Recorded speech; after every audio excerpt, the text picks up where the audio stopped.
By the heralds of Ragnarok, it's about to get spicy. In a cataclysmic clash under the bows of Yggdrasil, the Tree of Life, we return to Subcommanders, where 6 to 8 players will make massive battle, and where each individual will command a specific unit archetype or wing of a cohesive army whole, working together as one.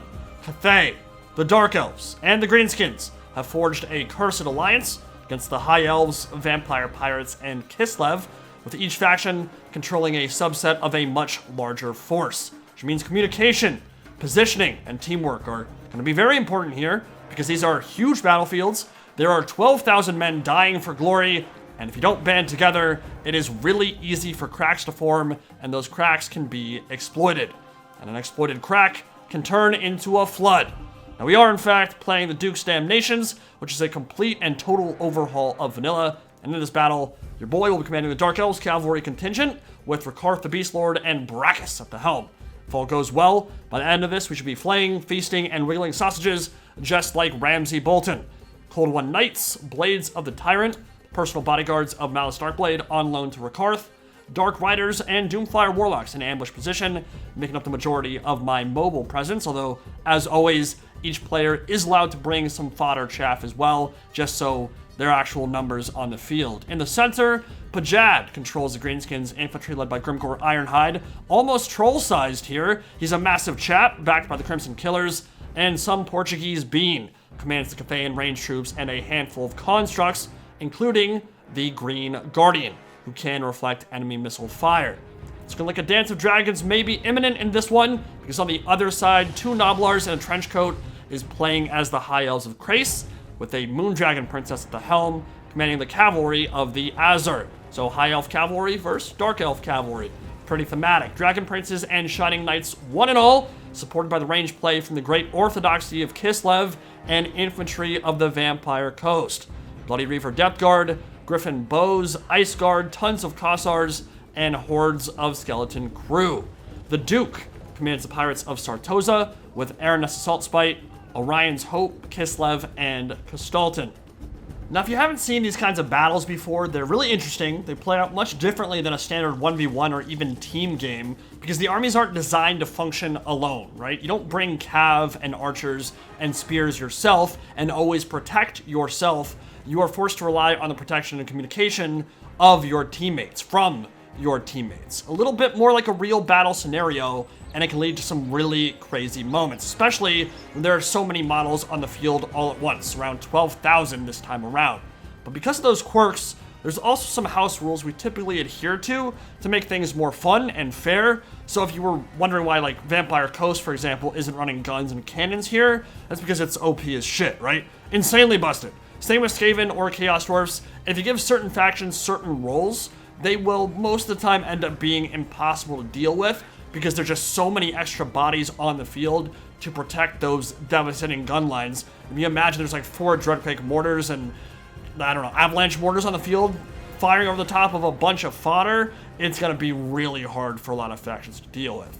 With that said, Duke's Damnations tends to dial back the killing power of range troops and give them a bit more of a support role, so don't expect absurd damage numbers for them in this one.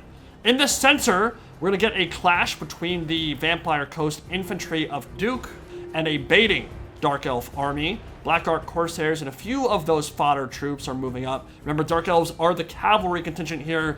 They'll still have some Dread Spears and a few of those low-tier infantry just to put some numbers on the field. Same with every other faction. It looks like under Yggdrasil, the Tree of Life, the Greenskins and the High Elves might clash momentarily. Silver Helms and Illyrian Reavers moving up. There is that ambush wing from the Dark Elf Cav moving into the tree line, and the Cold Ones are looking to crack open some boys, turn this forest into Jurassic Park. Remember what happened to that goat and Samuel L. Jackson's arm? Girl's about to get clever. High Elves will be smart about it. They're going to retreat. All their heavy units are far on the other side of the battlefield, so they don't really want an engagement yet. They're just baiting masterly right now. But they don't know about the Doomfire Warlocks and Dark Riders sneaking through the trees, and if they get pinned down, the Nogler Heavy Cav of the Druki should make short work of them. In the center, fire so thick you could walk on it to the LZ. Kislev and Cathay trading volleys with their skirmish troops, and skeleton crew of the Black Pearl saying, "Hello, Poppet," and putting the fear of Manon into some pale Dark Elf twinks At the moment, there is a lot of pressure on the Elven players. Dark Elves in particular, they're stretched very thin all across the battlefield, microing everywhere, responsible for covering the Cathayan range elements, laying down ambushes on the left flank, and not suiciding their cavalry against the Azure fast movers, who, if they get their charge, will do a lot of damage to pretty much anything they impact. It's already clear the Vampire Coast have a fairly large advantage in terms of infantry in the center right now. Greenskins haven't committed any of their big killers, the Crimson Boys or any of the big guns, but it looks like the Dark Elf infantry is going to collapse pretty soon here under the weight of all those Skelly boys. And here comes the Dark Elf cavalry ambush. Soulblight down on the Illyrian Reavers, backed up by some ambushing Night Gobos. And this is just about a perfect opening for the Juki. Caught the armored cavalry of Krace completely flat-footed in concert with Goblin infantry. And in fact, a unit of Silverhelms currently being munched down by the Blades of the Tyrant and a unit of Orc Spearboys. In vanilla, that'd be an almost instant rout type deal. In DDN, Azure will hold out quite a bit longer than that, but should still be a very decisive engagement and exactly what Ricard the Beastlord likes to see from his Noglir. Big time plays there, but that's just a small snapshot of a much larger conflict, and there are more important engagements elsewhere. Dark Elves were a little slow on the countercharge on the right. Cathayan archers were tied down as the High Elf cavalry made impact, and a Moondragon breathed scorching flame down the length of their battle line, and the mobility battle is truly kicking off all across this verdant meadow.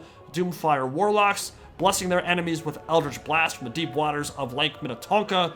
Game Blouses Silverhelms being side down by armor-piercing maces, slicing scimitars, and bone-crushing teeth of Utah Raptors.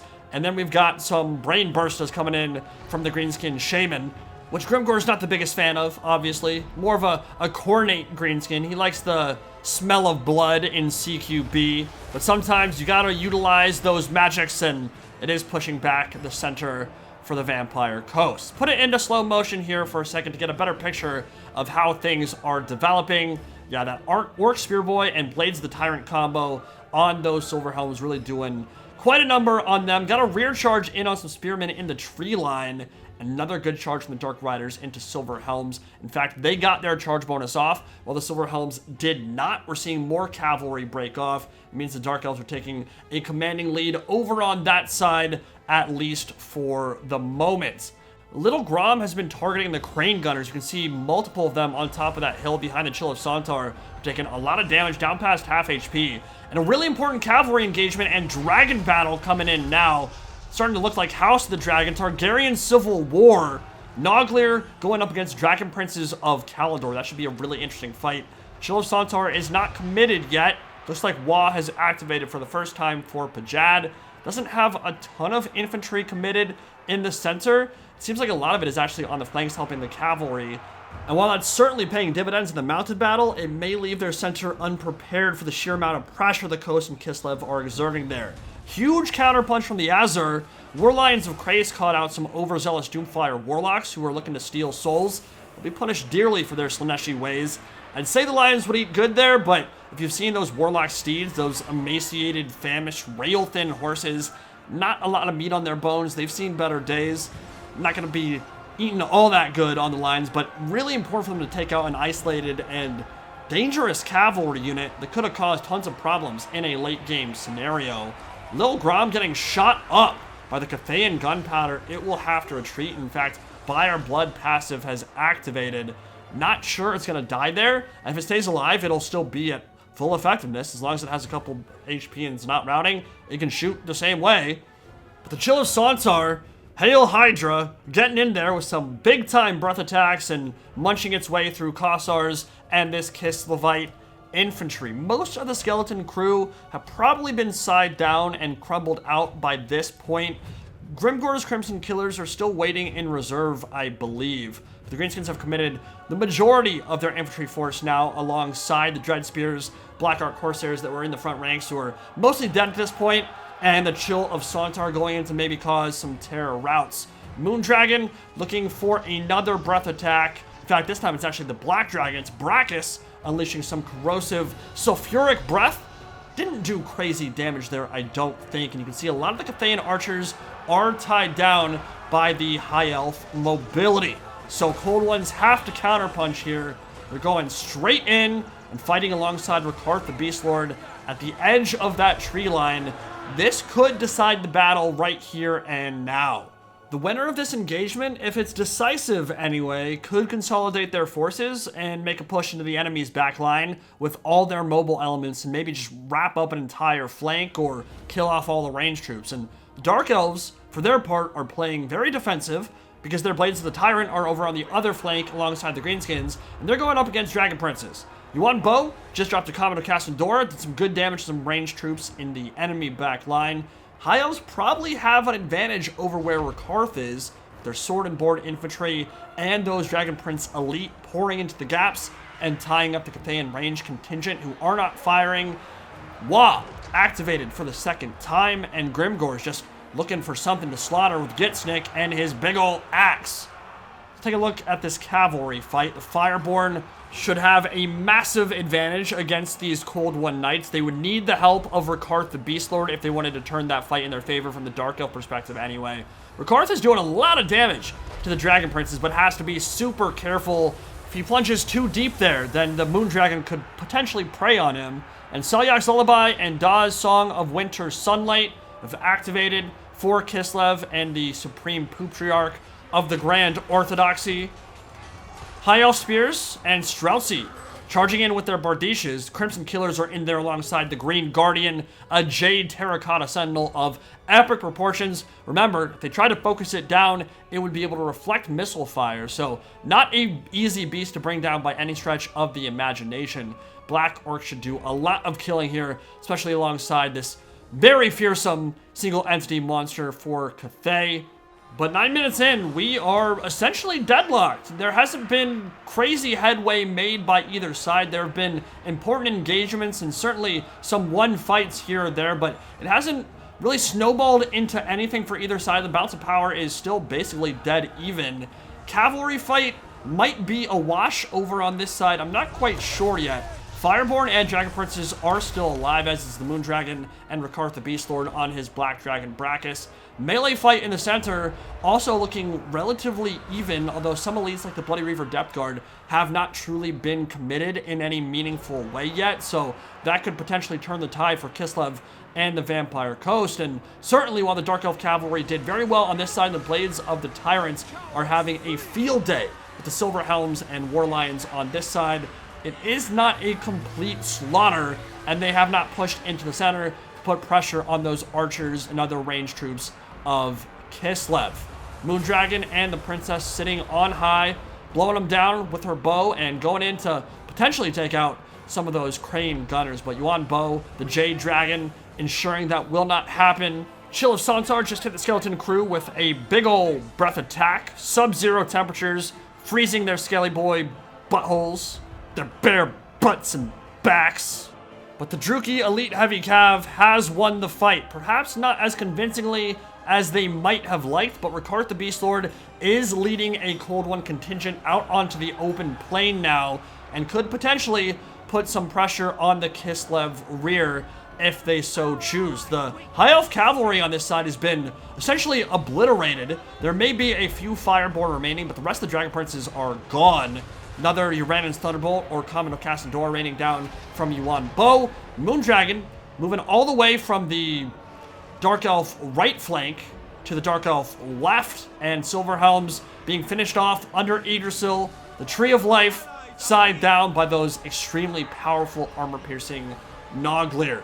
The Ice Guard and the Streltsy, some of these ranged troops for Kislev are still shooting in. Cathay has some as well, tied down by the Bloody Reaver Depth Guard at the moment. Now is really cool. Wow. Point blank shot from the Ice Guard, and the Green Guardian did not give a shit. Reflected straight back. Not a crazy amount of damage on that reflection. Again, because ranged troops and DDN tend to not do crazy damage unless they're like point blank gunpowder volleys.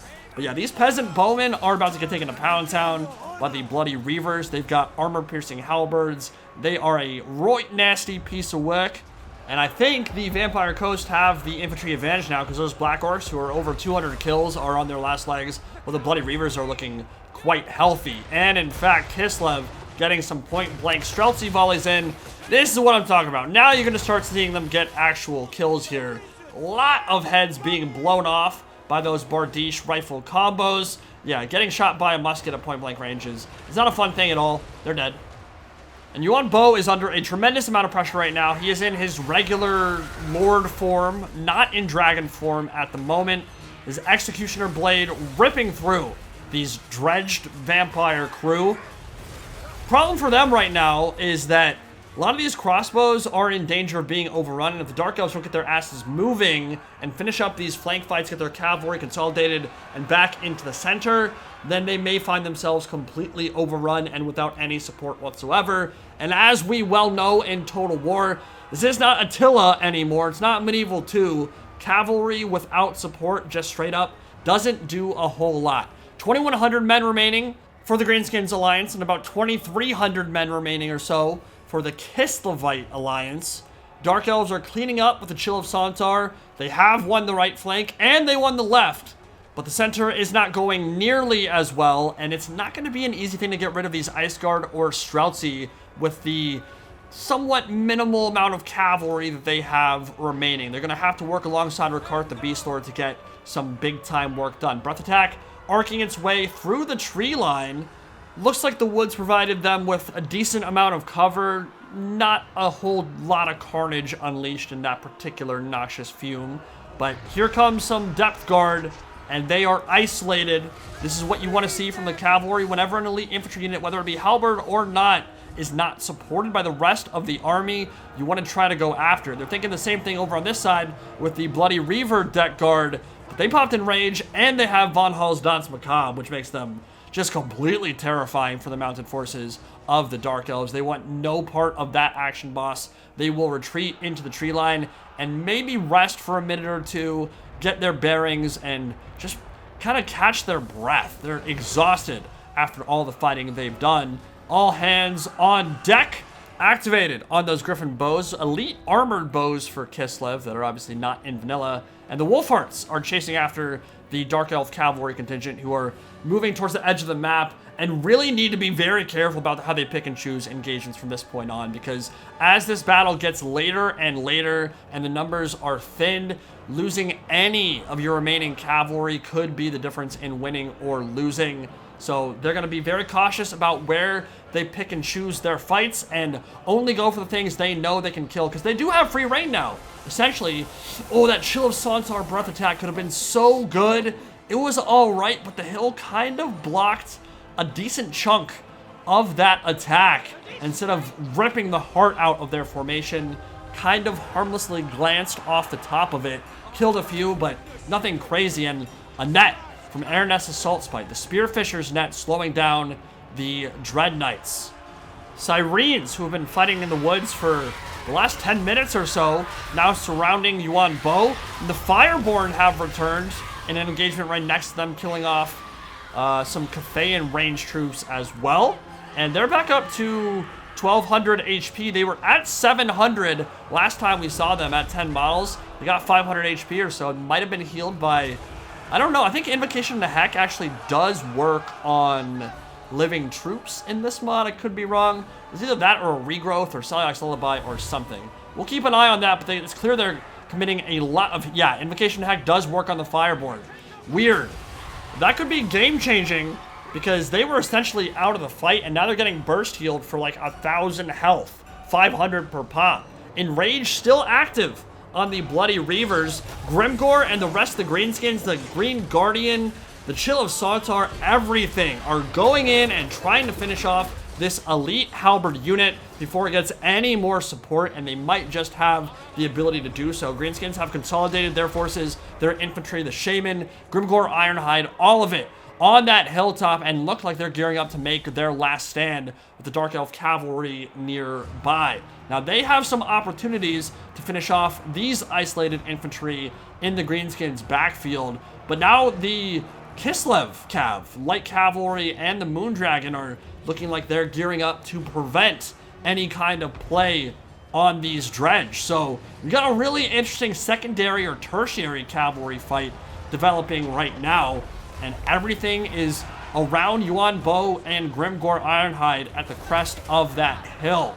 Comet of Cassandora about to rain down on the flank of the Griffin Bows. That's the Song of Winter Sunlight activated on them. They're out of ammo, so they're just going to charge in. And Yuan Bo's Comet was canceled by something. And suddenly, it almost looks like the Kislev High Elf army with the Vampire Coast and support have overwhelming numbers. They are just swarming from all sides towards the top of that hill. And Yuan Bo has just been routed. This could be very bad. I think we're going to see the balance of power start shifting in the favor of the Undead, Azur, and Kislevite alliance. Can they pull something out of the bag here? Ricard the Beast Lord is just such a monster. Big time breath attack on some Streltsy or bows or something in the back line. And the cavalry is still alive. There just isn't a whole lot of it left.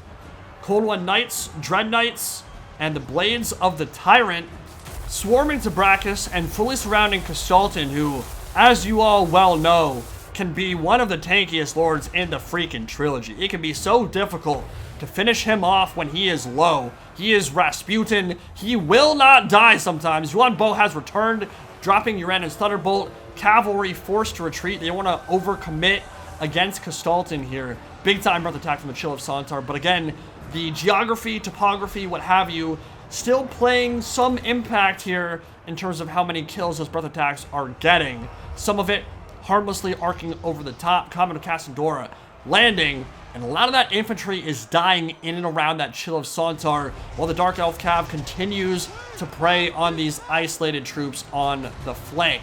Annoyingly, the Fireborn came back and did a whole bunch more damage. They were freaking dead. They were at 700 HP. They were essentially out of the fight. Only 10 models remaining. They got back up to almost 2,000 with the Invocation of an Hex spam. I don't remember if it gave them any models back or just gave them a whole bunch of HP.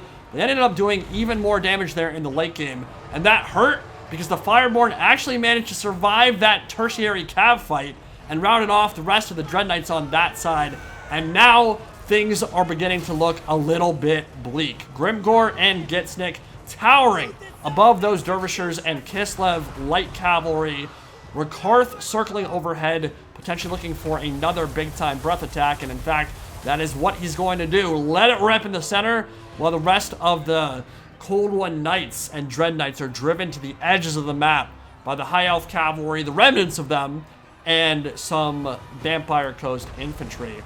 Rakarth up to 140 kills. They're surrounding the Chill of Sontar in the center. Another bombardment coming down. This time it is a Talons of the Night, and that was a big combo. That is some disgusting magical output from the Jade Dragon. And the Patriarch is dying to Grimgor Ironhide. It only took him 2 swings from Gitsnik to remove his head from his shoulders, essentially. They're not out of this yet. That's a big time swing, but the Moon Dragon gonna finish off the Jade Dragon. Yuan Bo has fallen. Rakarth is charging into the fray. Chill of Sontar gets a big time burst of HP from another takes its place, but the Bloody Reaver Depth Guard can just carve through that hide so quickly.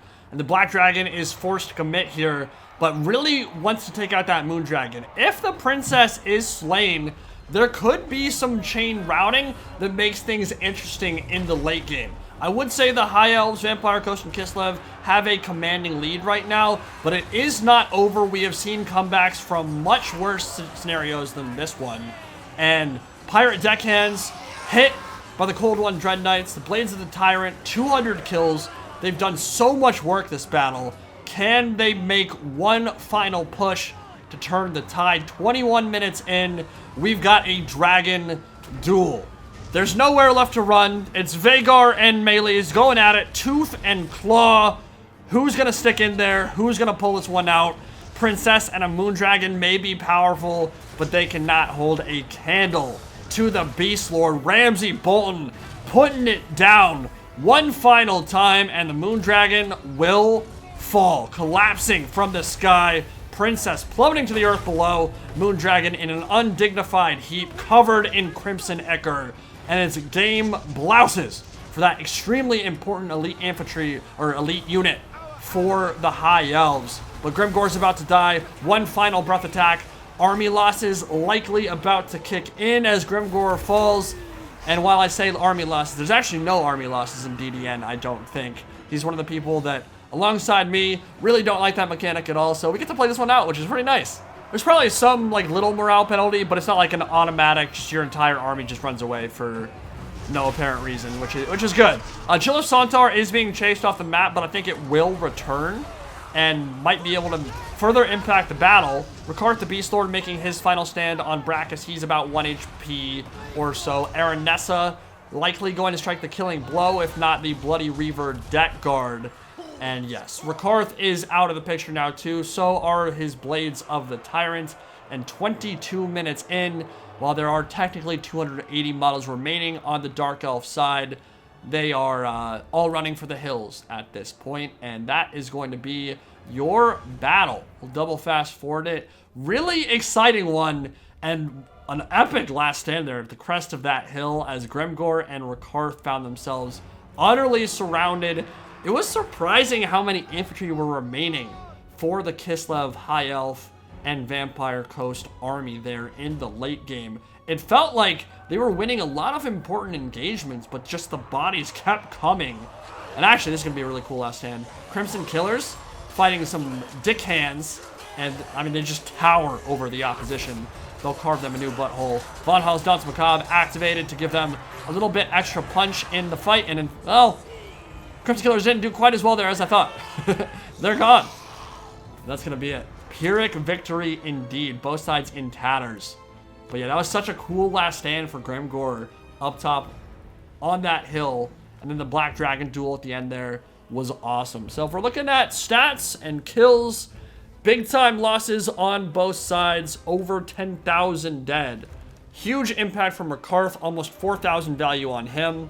Cold One Dread Knights in general, almost, in fact, I think literally all of them were over 1,200 value, so they all more than paid for themselves. Cavalry made a big impact in that game, especially considering how much like pressure I was under on both flanks and how much micro I had to do. I think I handled that pretty damn well, if I do say so myself.